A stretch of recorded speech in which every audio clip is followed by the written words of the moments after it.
with active surveillance, you also have to talk about being active. I spoke with a patient the other day who had been on active surveillance, but now it's metastatic. Yeah. And so I often think, to your point about, even though men are empowered, oftentimes, I shouldn't say oftentimes, there are men out there who will feel like, oh, I'm on active surveillance, but don't go back. They don't keep up with PSA testing. And in my case, I know that some doctors will agree, some disagree. But when I was first diagnosed, I saw a doctor in New York City, Dr. Katz, who was at Columbia at the time. He said, you have no family history of prostate cancer. You have no symptoms. And he says, I do believe diet and lifestyle played a role in your early stage prostate cancer. Now, that was something so different for me to hear that.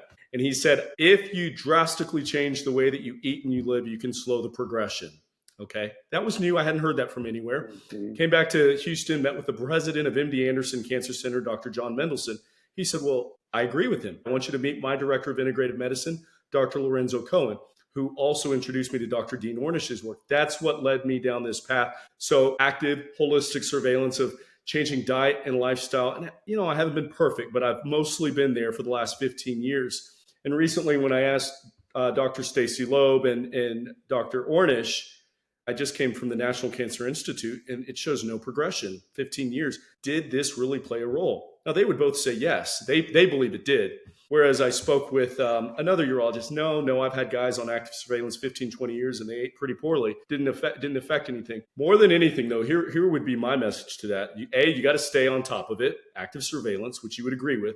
But B, making those lifestyle changes also significantly reduces your risk of heart disease, stroke, diabetes, the other issues that can impact heart disease, which more men with prostate cancer will die from heart disease than the prostate cancer itself, but also can help with erectile function and other issues. So I do think if you can make those changes, because of course we don't know for 100% certainty, but you have to be active and do something on your part too. Right. It is a shared responsibility. And it isn't a diagnose and disappear. Active surveillance, we used to call it watchful waiting, which, by the naming, it sounded too passive. So active surveillance is being engaged.